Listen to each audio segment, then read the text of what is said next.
jàngeen jëf dal leen jàmm bi simala leen ci xibaar yi gën a ca fës ñu coupé courant bi na mu gën a gaawee ca Mariste ca immeuble yu gaynde yu Sénégal ya woon dogal la nag boo xam ne mu ngi jógee ci préfet bu Ndakaaru fës na ci ab communiqué ñàkkub kaaraange foofee nag moom moo ko waral la communiqué bi wax di sax leeral ne lépp loo xam ne war nañ ko def ba ñi fa nekk jóge fa def nañu ko gaynde ya woon sax foofee ca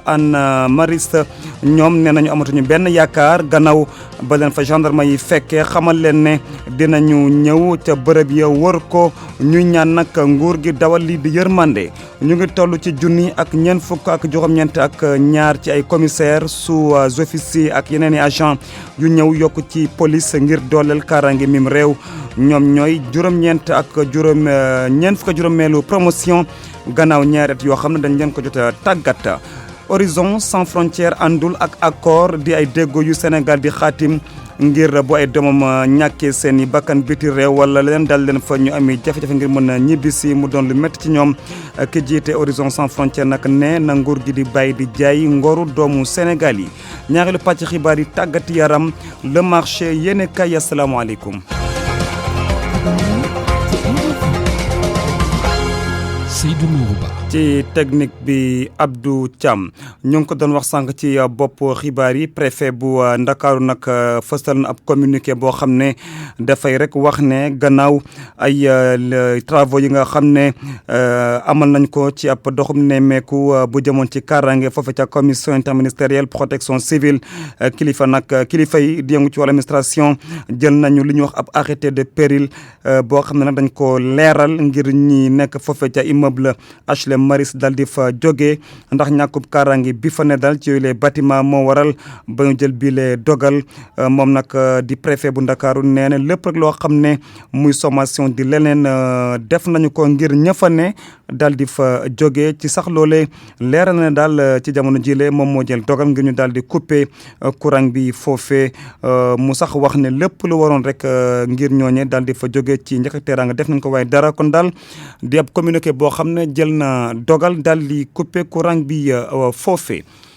ñu waxtaan ba tey ci kaaraange sécurité nationale police nag daal dina renforcer maanaam yokku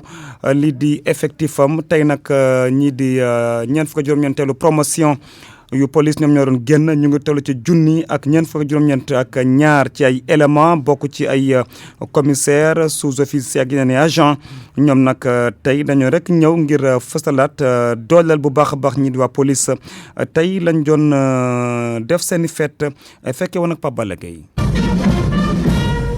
lu jege junni ak juróomi téeméer ci ay agent police yu bees nguurug Sénégal jamono ji li mu bëgg mooy yegg ci mbëbëtam bi nga xam ne moom moo tënku ci axe 3 plan Sénégal émergent bi lee suñu sukkandikoo ci Aly Ngouille Ndiaye mi nekk jëwriñ jër wàllum biir réew mi muy xamle ne recrutement bi daanu ko wëyal ngir fexe ba aar kaaraange askan wi ak seen i jumtukaay. des efforts de recrutement massif de fonctionnaires de police. jéego yu am solo def nañ ko ci li nga xam ne mooy wàllum recrutement fonctionnaire yi ngir rek police mën a am kaaraange gu mat sëkk ci at yi ñu jëm mu méngoog ak police yi nga xam ne sax ñoo nekk ci àdduna bi ci wàllum kaaraange loolee tamit ñu toftal ci lépp li nga xam ne mooy ay moyens maanaam jumtuwaay yi nga xam ne dinañ ko soxla ba nga xam ne sax dina law ci biir Sénégal gi yëpp. de la police sur toute l'étendue du territoire national. kii di directeur école nationale bu police bi di Ousmane Gueye muy fàttali ndaw yi li nga xam ne moom moo tënk bépp policier jamono jile. jox nañ la arme jox la ay ngànnaay pour nga aar askan wi aar seen alal donc loolu sag la bu ko defalee da nga ko war a rek mérité bi nga ko mérité mooy leen nit ñi teg ñu fekk la fa si wàllu comportement si wàllu nooy waxee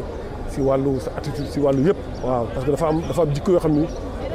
mooy jikko yi gën si population bi moom la ñu war a fekk si alkaati. mu doon loo xamante ne ndaw yi nag fas yéene ñu ko wéyee bu baax a baax ci seen wàllum liggéey. xam na ni li njëkk pour nga jàngale mooy nga wane exemple bi moo waral ñun fu ñu toll ñu ngi jéem a être irréprochable. tiis daloon seen kaw ci ba nga xamante ne la ñuy tàggatu 45e promotion bi nag delloowaat na njukkal bu baax a baax kii di Nourou Ba mi nga xamante ne ci ñoom la bokkoon.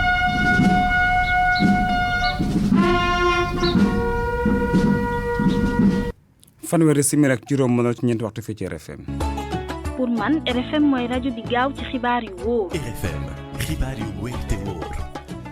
nee nañu ànduñu benn yoon ak ni nga xam ne moom la Sénégal di xaatim jëm ci ay déggoo ci ay accord saa yu ay doomam yi ne biti réew ñàkkee seen i bakkan wala leen del leen fa ñi nag di Horizon Sans Frontières ne accord yooyu ñuy xaatim ñoom dañ ci àndul benn yoon ndax dañ ko jaaxalewul ci yoon dañoo sax jàpp ne Sénégal dafay nguuru Sénégal dafay jaar di jaay lii di ngóoru ay doomam Boubacar Seye nag jiite ko fexe nag ba wax na daal ñii di gouvernement dañoo war a ba jël seen i responsabilité ñu fexe bay aar seen i doom Salimata waa Horizon Sans Frontières di woo nguurub Sénégal ñu taxaw temm jàkkaarloo ak ñi nga xamante ni ñoom ñooy autorité ñi nar a indiwaat seen ay doom bu ñu sukkandikoo ci Boubacar Seye di ñu xamal ni xaatim ya ñu def ngir indiwaat gonek Sénégal yooye fii ci Sénégal fësal ko ñëpp teg ci seen gët. dëkk bu mel ni Sénégal nag dafa war a funna rapatriement nag may leeral fu mu am rek am na accord am na compensation c'est l'aide au développement. Maintenant nag lan lañ dul d'accord ces accords là soient conditionnés ñu conditionné ko ci l'aide au développement boo leen signé wul doo leen jot dara ñu signé di ko nëbb. moo tax gouvernement bi dafa war a génn ci mutisme bi leeral askan bi dans un état de droit da ngay leeral ñu demandons à ce que l'Assemblée nationale tamit mu ubbi benn enquête parlementaire pour leeral mbir mi parce que ñuy torox la ay doomu sénégalais pour résoudre ay questions de morosité économique wala Europe dafa wàññ seen loxo sous prétexte que soo leen signéwul accord développement robinet bi dañ koy tëj ci xaalis boo xam ni pratiquement ñi tax ñu jox leen ko ñooñu duñ ko gis loolu ñun duñ ci d'accord. ba tey mu ñuy xamal ni groupe Sénégal ca la muy làq boobu ba léegi amul fenn. dafa mel ni da leen neex dafa am luñ ci am loolu nag luñ la ñuy bañ alors ñuy bonnee la dignité des Sénégalais de l'extérieur pour quelques coups de milliards yoo xam ni pratiquement les rapatriés suñu egsi aéroport lañ leen di gis donc l'apport de Dublin 3 Sénégal mën na ci sukkandiku pour wax ni bu fekkee bëggul bañ na su ko neexee aussi comme pays souverain avion su fi wàccee da ko neex doomu sénégalais bu ñu identifié parce que ñii di demoon dugg ci géej gi kenn amu ci këy nga foog ni Sénégal dañ fi wàccee kii déedéet. Horizon Sans Frontières di wax nguurub Sénégal mu sàmm ay doomam yi nga xamante ni ñoom nekkuñu fi wante itam teg ay moyens yoo xamante ni dina leen dimbale saa bu ñu amee ay soxla. suñu ndaw Abdoulaye Diop di ñu xamal ne mbir bu jëm ci juróom-ñeent fukk ak ñeent ci ay milliards Ousmane Sonko nag avocat mi waroon ci waxtaanee mu ñu xamal ne ordre des avocats nag dafa tere conférence de presse bi nga xam ne avocat yu Ousmane Sonko ñoom ñoo ko waroon amal. dina ay kat yoo xam ne ki ko xamal di maître Ousseynou Fall di kenn ci avocat Ousmane Sonko ne nag ba tey kenn waxu leen ana li waral loole daal di am ñu fexe ba jàmm daal di am diggante këru diine yi lii nag mooy mbébét bi nga xam ne cadre unitaire islam moom moo ko taxaw gannaaw nag ñeenti at yoo xam ne ñu ngi ci taxaw tey nag ñu amal bés bi nga xam ne mu ngi jëmoon rek ci xalaat fexe ba yooyu les këru diine rek di nekk ci jàmm ak salaam Juma Diouf. ginnaaw ñeenti at ci bu mu dooree liggéeyam cadre unitaire de l'islam jël benn bés ngir rek évaluer jéego yi nga xamante ne jot na ko def Cheikh Ahmed Tidiane Sy moo nekk seen njiit. ñu évaluer d'abord li nga xamante ne liggéey nañ ko ci ñeenti at yi fan lañ ci toll mais aussi ñu structurer waat cadre bi ba mu mën a jouer rôle bu am solo ci diggante jullit yi diggante communauté religieuse yi mais aussi diggante communauté religieuse ak ñi nga xamante ne ñoo yore nguur gi muy état bi. association bi nag fas yéene na teg benn plan d'action ci at yii di ñëw ci lu jëm ci mission am bii di gën a ñoŋal jàmm ak dëkkandoo ci këru diine yi. définir un plan d'action ci année yi nga xamante ni moom la ñuy dëgmal méngale ko ak plan d'action bi fi nekkoon xool lan moo ci dëng ak lan moo ci jub. plan d'action bi ci nekkoon wax nañ ko ci juróom-benn poñ la woon benn bi mooy projet jàmm mi ngi jublu ci lépp luy ñoŋal. mbind mi nga xamante ne mag ñi bindoon nañ ko jëmale ko ci jàmm ak tolérance ñu xool naka lañ koy mën a dugalee ci suñu système éducatif. cadre bi nag jël na occasion bi ngir rek ñëwaat ci jafe-jafe yi nga xamante ne jot na fee jaar jëm ci dëkkandoo ci biir diine. gis nañ fi problème bi amoon fii pharmacie Guigon gis nañ fi ay nit ñu yëkkati seen kaddu ngir di teg ay wax yu ñagas ci kay kilifa diine gis nañ fi ay revendications jullit ñu ne phénomène yooyu yëpp day indi ay jaxasoo léeg-léeg ci li ñuy woowe exception sénégalaise ci vivre ensemble. lu weesu loolu nag cadre unitaire de l'islam di xamle ne nag benn manuel bu def téeméeri page ak ñaar fukk di gën a fësal njàngale ak mbind kilifa diine yi dinañ ko jébbal gouvernement bi ci ay fan yu néew. pour man RFM mooy rajo bi gën a jege askan wi. RFM rajo bi jaamu seen soxla. Seydou Nourou Ba. tey ci suba ci aéroport Blaise Diagne bu Diass nag vol bii di Ethiopian Airlines tiitaange bëri woon na fa ndax dafa tàmbale woon tàkk tey suba nag laata sax loolee di am muy décoller la mbir mi daal di am nee nañu nag lenn ci réacteur avion boobee moom moo daal di tàkk waral nag ba pilote ba sax dafa mujj def demi tour waaye nag yàggul ñii di sapeur yi ñëw daal di fay ni lu mel leeral yekk ku Massandiane Faye. vol 908 bu compagnie Ethiopian Airlines ay simili gannaaw ba mu décollé ci tarmac bu AIBD genn wet ga di tàq mu jur tiitaay gu rëy ci juróom-ñeent fukk passagers yi newoon ci biir pilote bi ko doon dawal gannaaw ay pexem mu jee wàññeeku Abdou Khadr Ndongo ñu gën ko xam ci turu Jili CSB newoon ci biir. vol bi mu décollé il y a 5 minutes après am benn bruit ci côté droite bi dafa jëloon benn feu daal dafa doon tàkk ñun ñëpp ci loolu ndax xawoon naa kéemaane loolu daal wax dëgg yàlla sant yàlla bi yàlla dogalee ñu mucc ci jàmm kéemaane woon na loolu daal pilote bi li mu jot a wax moom mooy doon na wax gars yi wax ko pour mën a atterrir mais bi muy woote nag dafa mel ni taxul woon mu jot gars yi nekkoon ci tour de contrôle bi mais après finalement moom def nay pexe ba atterrir ko ci jàmm daal. tiitaange gën fa bëri yàqu-yàqu yi lépp la ca waroon ngir fay lakk-lakk googee ñu def ko Tidiane Tamba doon chef département relations publiques ak communication bu AIBD di dalal xel yi. ginnaaw bu ñu informé incident bi nga xamante ne am na ak compagnie boobule ci li nga xamante ne moo di plan d'urgence bi ñuy activé ko ci lu gaaw am nag liggéey bu am solo bi nga xamante ne jot nañ ko am diggante ñun suñu équipe yi équipe sapeur pompier yi ak équipe secouriste yi si suuf ngir ñu mën a jàppale yi nga xamante ne ñoo di ñu nekk si vol boobu te yàlla may nañu amul benn jafe-jafe avion bi tegu na si jàmm passagers yi nga xamante ne ñu ngi foofu ñoom ñëpp ñuy wax ak yéen ñu ngi si salle d'embarquement aéroport Dakar Blaise Diagne li nga xamante ne moo di opération décollage atterrissage piste bi amul benn jafe-jafe avion yi waroon wàcc waroon jóge Dakar ñu ngi di dem di dikk. kilifa gi di xamle ne mbir moom mi ngi ci suñu ginnaaw ana lan moo war a mën a indi boobu lépp tàq-tàq daalaale que mbirum technique am leneen Tidiane Tamba bëggu ci sori lool. mu nga Kumba Sandiane Faye bëri na ay jaaykat yoo xam ne foofu ca marché Grand Yoff ñoom nee nañu dootuñu fay taxe bi nga xam ne mairie bi leen koy laaj dañ ko sax mere ndax dañoo jàpp ne moom deful dara ngir jëlee fa ndox bu salte bi nga xam ne moo leen fay sonal bés bu ne wala sax ba ci jamono jile client yi moom daanaka sax duñ fa taxawaalu jaay defatuñu ko ñoom ñii di commerçant yi reportage foofu mu damax njoon xet gu bon di jóge ci ndox mu salte dëkkandoo bekk jaaykat yi mënta nekk boo xoolee kanamu sumbul sila rek xam ne moo am. depuis 10 jours mun naa ne ndox moo xam ne kenn xamul nu mu mel ndoxu foos di wal ci marché bi fu ne jooy nañ ko fa mënuñu fexe ba am solution fu nekk maire yi dem nañ fa délégué marché bi moom mooy loolu existé wul. mairie moom jéemul dara boobu ba léegi muy toog di ñu xool ba pare saa bu xëyee yabal juuteem bi muy tàbbi ci biir ndox mi di encaisser ay juuti est-ce que loolu c'est normal. jaaykat yi di ñaawlu bu baax a baax ndox mu salte mi nga xam ne saa bu ñu xëyee moom la ñuy gis Fatou Diop di jaboot xolam tàng ci situation bi. fajar mooy kaar ngay déparé sa kër ñëw ci marché bi boo ñëwee doo am foo taxaw ndox mi ñuul na ndox mi xasaw na ndox mi ku fi nekk doo mën a añ doo reer doo ndékki ndax sa bëli gi dara du ci jàll bon ndox mi dafa yàgg ci noonu ba nag dañoo bëgg ñi nga xam ne ci jëmbam ñoonu ci tane nañ woo ONAS def fi nga xam ne mooy génne ndox mi ñu fottal na ndox mi ndax ndox mi kat sonn nanu lool sonn nanu ñii si buru nañu mënu ñoo ñëw ñee dañoo girib mënu ñoo ñëw noo ngi nii ba nëgën si njëkki wunu démbit kenn añul ndax ndox mi ñuul na xasaw na ñaaw na coono yi nag metti na ci ndox mu salte mi nga xam ne moo nekk ci marché bi tax sax ba jaaykat yi jël dogal. léegi nag lenn moo mën a nekk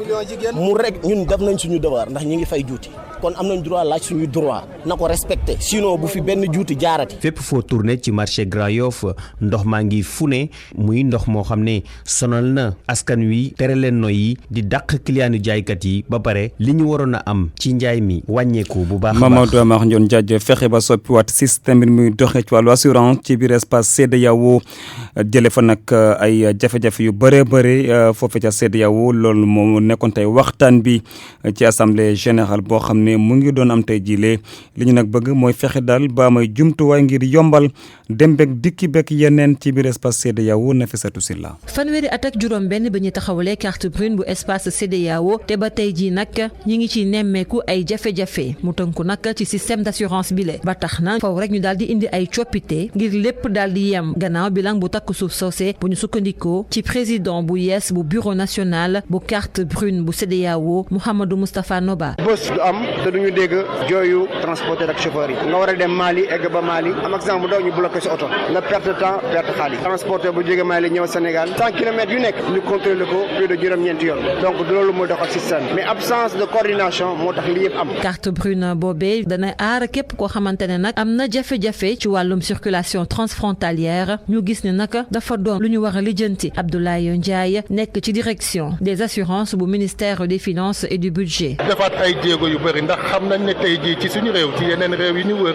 assurance daanaka nit ñi xaw nañ ci am xel bu tey am accident tey di daw ci ginnaawam benn at ñaari at ba ñetti at sax des fois te kenn fayu la da ngay naan assurance amul njëriñ. au plan régional également ñu ngi def ay taxes yu bees pour que affaire bi gën a mun a yomb mooy ku am accident tey yéeg ne assurance am na njëriñ. assemblée générale bile doon nañu occasion itamit ngir transporteur yu Sénégal ñu ñaawlu jafe-jafe yu ñuy jonkonteel suñu génnee ci réew mi. Gora Xuma di secrétaire général bu syndicat des transporteurs. bu ñu demee Guinée-Bissau dañuy am problème bi gën a ëpp Maliens yi ñoom faalewuñu carte bi beneen affaire la carte bi xam nga muy jëriñam contrôlé boo dugg biir Mali ñu contrôlé am carte CEDEAO boo ko amul nga dem ci kaso bi boo ko amee ñu la dugal mais boo ko amee dugal ba pare tamit loo fa yàq am nen sax boo ko tojee nen laa la wax boo ko tojee di nga fay bala nga faa jógee waxuma laa leneen. ndaje bi la nag ci ñetti fan la ñu koy amal ñu war a xalaat bu baax ci naka la ñuy def ba jafe-jafe yi teggeeku nit ñi waaye itamit indi saafara.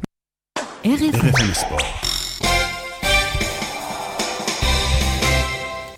Youssouf Boña maa ngi leen nuyu. di la fay Seydou di nuyu ñëpp. ñu dem ci tàggat yaram. ak CAF mi nga xamante ne kon jël na dogal ci kon contentieux bi am diggante Génération Foot ak Zamalek ñoom kon nee nañu match bi di 16e de finale retour bu Ligue des Champions bi nañ ko joué waat ca Caire waaye fi toll nii waxuñu ban date kon nañu jàpp ni ci lañ koy amalaat ñu fàttali ni Génération Foot kon moom nga ñëwoon na match aller bi fii ci Thiès 2-1 bi ñu demee foofule ca Caire gaa ñi daal di changé programme bi ba tax na ñu bañ a football ñibbi si Sénégal tirage au sort bi nag ngir phase de poule yi suba lay am kon dinañu xam ndax yëf yi fu muy mujj incha allah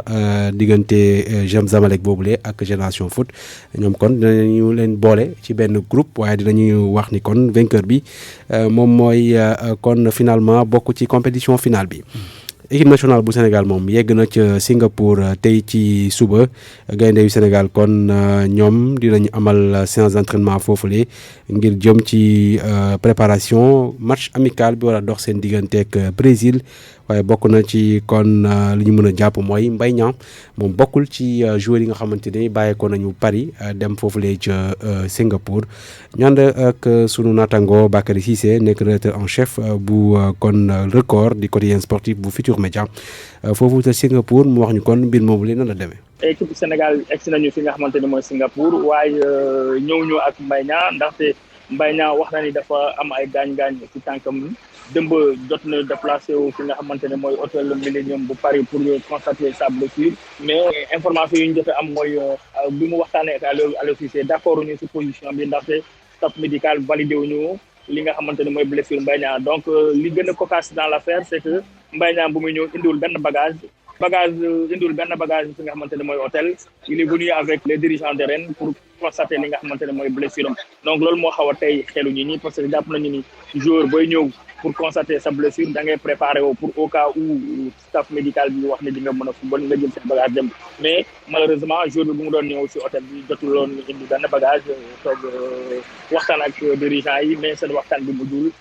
malheureusement Mbaye Diagne jotul tukki ak équipe bi nga xamante ni egg nañu fii ci Singapour sans seen attaquant de pointe numéro 1. voilà Mbaye Niang bokk ci kii di Edouard Mendy moom it di gardien ren moom it dafa amee gaañu depuis Europa League bi moom it bokkul ci voyage bi gaynde yi kon yegg nañ foofu ca Singapour ngir waajal seen match boobule wala dox seen diggante équipe bi di kon Brésil sunu consultant yi dégg ngeen leen suñu xibaar yi weesu jàpp ni kon absence u Mbaye Niang mun a nekk tamit opportunité ci ay ndaw yu mel ni Habib Diallo ñu daal di am temps de jeu wala Famara Diédhiou wane seen bopp ci kon équipe nationale bu Sénégal wàllum tournoi UFOA tey la ñuy door demi-finale yi bu 20h jotee Stade Lat Dior bu Thiès Côte d'Ivoire moo ci daje ak Ghana bu ñu noppee kon suba ci mercredi bi Sénégal kon ci lay jongante contre Mali dinañ ci ñëwaat incha allah si sunu xibaaru ngoon yi. tennis lañ koy jeexalee Seydou ak Dakar mi dalal tournoi international de tennis bi war a am kon le 21 octobre ba le 2 novembre. kon Sénégal war ci dugal ay ndaw yoo xamante ni kon ndaw yu war a kon wane seen bopp ci wàllum tennis suñu sukkandiku ci ki jiite fédération sénégalaise bu tennis Issa Mboup ci jokkoom ak Malal Junior Diagne. dañoo bëgg Jeux olympiques de la jeunesse dañ koy organiser fii 2022 te foofu déjà ñu commencé tàngat suñu joueurs yi ñu commencé leen a entraîner te pour loolu doo xaar ba ñu ni suba la jeu yi nga door koy commencer donc ñun li ñu def mooy déjà dañu bëgg a dugg ci benn compétition ak dimension internationale boo xam ne day jox joueurs yi benn atmosphère compétition bu tolloo li nga xam ne moom la ñuy dajeel bu Jeux olympiques yi ñëwee benn loolu moo tax ñu def ko ñaareel ba fédération internationale de tennis ak confédération africaine dañu ñaax fédération locale yi ñuy organiser ay tournois pour permettre à leurs joueurs ñu am des matchs dans les jambes donc dañu bëggoon a répondre à cet appel de la fédération pour pouvoir organiser ça et puis en plus bon Sénégal ñëpp xam nañu fu mu toll woon ci wàllu tennis organiser tournoi yu mel nii day tax ñu delloo Sénégal fi nga xam ne moo doon place am ci wàllu tennis ci wàllu joueurs yi am nañu ay joueurs sénégalais am nañu ko gagné woon daaw donc daal ci wàllu woowu pare nañu tey pour su compétition yi commencé ñu xool nan la ñu dugalee équipe sénégalaise bi pour mu yokk expérience am waaye également mu am ay points. kooku mooy Issa Mboup jiite kon fédération sénégalaise bu tennis Seydou. jaajëf Youssou Bodian. Le marché Nafissatou Sylla. daleen ak jàmm. màggalu Touba fii ak fukki fan rek ñu egg ci te ku wax màggal Touba nag daal di wax xaalis biñ ciy def fii ci Ndakaaru comme fépp fu mënti doon ci réew mi kenn du wàññi lu mu ciy def daayira yi nag di organiser wu ngir amal ko ci ni mu gën a yembee comme fu ci mel ni daayira bu Soumbédioune foofee taalibe murit yi fas yéene dugal gën kaa néew juróom-ñetti millions ci suñu xaalis ngir daal di amal màggal bu mucc ayib Pape Balla Gueye. suñu nee màggal Touba di xalaat ay dépenses daayira yeeg association yi jamono ji ku ci nekk nag moom bëggula des ginnaaw ngir daal di delloo njukkal Serigne Touba Soumbédioune nag ñoom ay cotisation ak majal la ñuy daal di def ngir daal di dajale xaalis bi nga xamante ne lépp ñu ngi ko jëmale ci màggal gi lee suñu sukkandikoo ci Adama Mbeng mi nga xam ne moom moo yor kàddug daayira bi di Touba Soumbédioune. ñoo ngi koy waajee xel mu dal ak mbégte ak contentement bu mag a mag a mag gaal gu fiy teer gaal gu nekk dina joxe ñaari junni mais ñun kenn ku nekk yow da ngay sasoo si daayira bi kenn danaan sasoo naa genn wàllu nag keneen ki nag mottali naa nag bi kenn ku ci nekk di nga am ñoo sasoo ñi sasoo ay bëri ko duuluñ lu ne te ñun bu ñuy dem kër sëñ bi bëgg nañu lépp mate am nañu ay jigéen yoo xamante ne ñoo yor wàllu kuréel bi màjjal yeeg yooyu tàmbali nañ ko depuis une semaine ñooñ tamit dañuy laaj ki nga xamante ni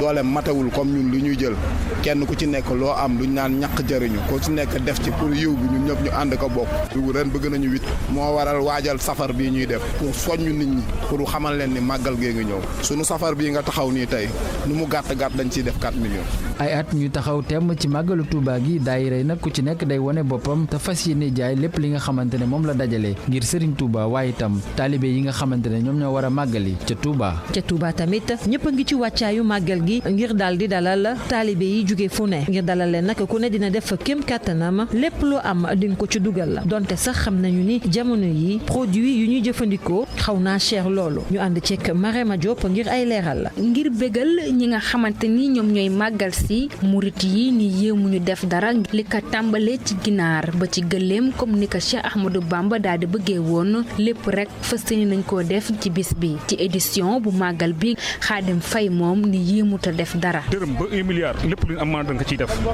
da ko tëdd ki rek maanaam tax tamit tey jii rek waaw gars yi safar na safar bu neex bu mucc ay xar beeg nag beeg gëlën beeg bëy beeg lépp ngi ci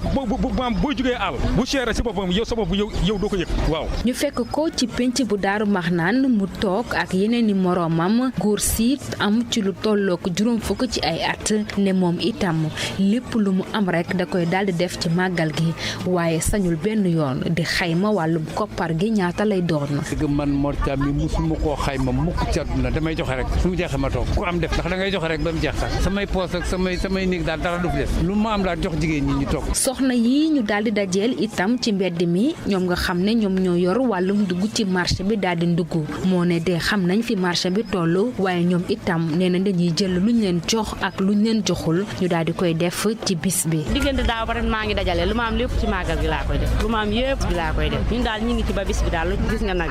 mbéy ak yëpp ginaar bàyyiwuñu dara lépp lu doom aadama mën a lekk laaxi bisaab yi laaxi soow mbaxal saalum ceebu kecax ngir sëñ Tuubaa rek. lu tolloog ayu bés rek daal di des ñu daal di màggal moo ne de ñu di nemmeeku ci biir jaba yi ay prix yoo xamante ne ni mu ngi tàmbali di yéeg. ngir xeex li nga xamante ne nag mooy produit yu yokku yooyee wala sax itamit xeex yenn ci produit yoo xamante ne nag dañaa périmé te nekk foofu ci marché bu Touba ay entreprise nag dañaa taxaw ngir amal fa ab foire boobee nag di ko tax a jóg di fexe ba indi fa yu bëri yu ñuy jëfandikoo ci ay ñam yoo xamante ne dana bëri rax ci dolli ànd ak qualité ñu déglu ci madame Touré di directrice entreprise de communication speech ci micro Marema Diop. li ñu motivé woon mooy ñëw jàppale population yi jàppale waa Touba yi ndax ñëpp xam nañ ne màggal bi buy jege si prix yi njëg gi day xaw a yokk teg ci produit yu dul qualité yu bëri day dugg ci marché bi ngir loolu nag lañ dajale woon entreprise yëpp def foire bi ngir ñëw jàppale population yi wàññi leen njëg yi proposer leen ay produits de qualité tey foire bi boo fi ñëwee di nga am beurre di nga am meew di nga am mayonnaise moutarde jus de fruits am na fi lépp daal li nit ñi di yittewoo voilà ngir berndeel seen gas dëgg yàlla dañ ko wàññi bu baax a baax a baax a baax a baax entreprise yu bëri sax dañuy jaay consommateur ay prix yoo xamante ne tuuti daal mooy am différence ak grossiste yi te loolu dañ ko def en partenariat ak grossiste yi loolu pour war leen ne que même grossiste yi ci marché bi sax yi ci gën a mag jàpp nañ ci ñoom ñëpp dañoo jóg ngir jàppale population ci année bi. fi la ñu yem ak yéen ak le marché ñu jaajëfal Pape Balla Gueye Marema Diop ak Abdou Thiam ñu leen di jox dig daje ay bis yi di ñëw ngir beneen numéro le marché. RFM li ci yéenekaay yi. Depuis 20 ans, les laboratoires Skyros continuent de développer la recherche dans le traitement des peaux noires et métissées. À travers sa gamme clairissime, aux textures onctueuses et fondantes, votre teint est totalement unifié.